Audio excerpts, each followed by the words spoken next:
Hello and welcome to the CUFI Weekly. I'm your host, Qasim Hafiz. So this Sunday marked the anniversary of a significant date in American military history. That being the Battle of Mogadishu in 1993, a story which was popularized by the movie Black Hawk Down. I want to take a moment to remember the 18 members of Task Force Ranger who were killed on that day and remember the heroics shown by many American servicemen on that day.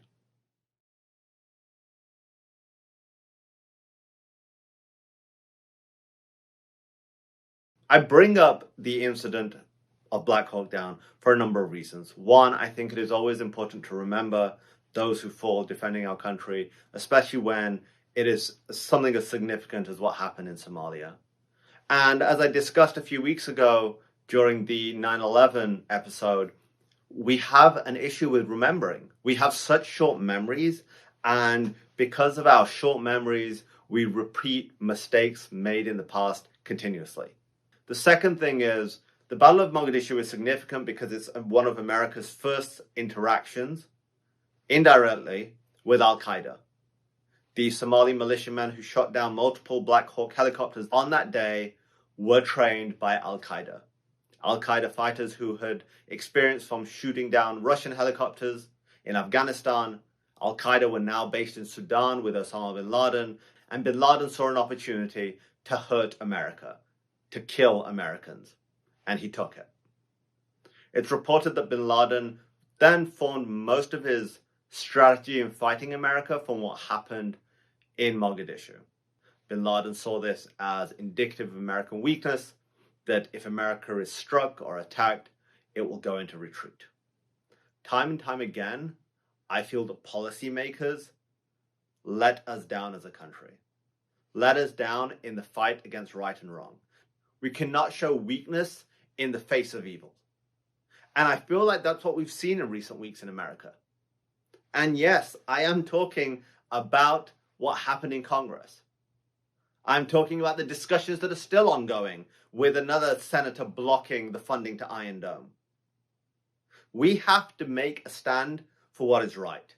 We have to stand with our allies. And Israel is dealing with the sort of terror that America has felt on multiple occasions.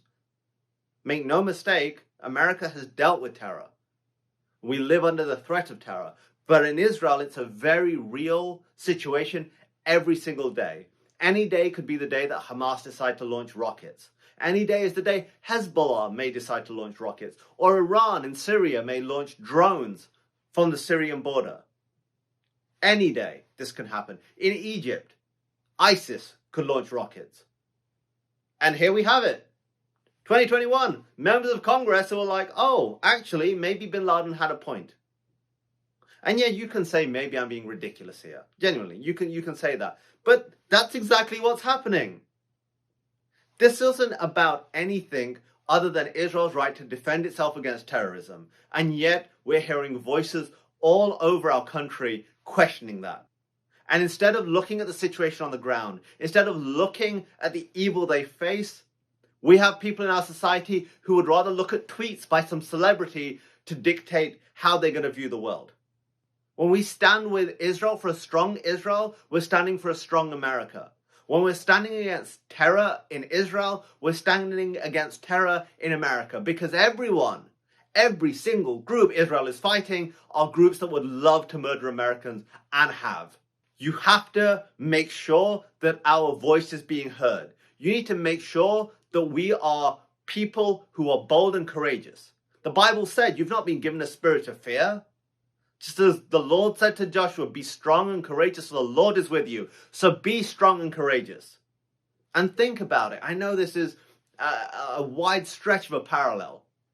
But the courage that men and women serving our country make every single day. Look up the name Randy Shugart, for example. He jumped off his Black Hawk helicopter into a situation in Somalia in 1993 where he knew he would not survive. But for his brothers, he went onto the ground. Yet all I'm asking is you to speak out, to condemn anti-Semitism, to speak out against a culture which goes for what is popular rather than what is right. We cannot let ignorance thrive. We cannot let evil thrive, and we cannot let a culture permeate in our country, in this great nation, which finds members of Congress aligned with a view held by Osama bin Laden, the leader of Al-Qaeda. Like, that's where we're at. And again, you could say, okay, that's ridiculous, but that is the reality. It is ridiculous. It's not ridiculous that I'm saying it, it's ridiculous that it's happening. So as I always say, and this weekend made me think it even more, how important it is that we stand up to evil.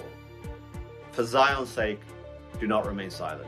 This is Kasim Hafiz for the CUFI Weekly.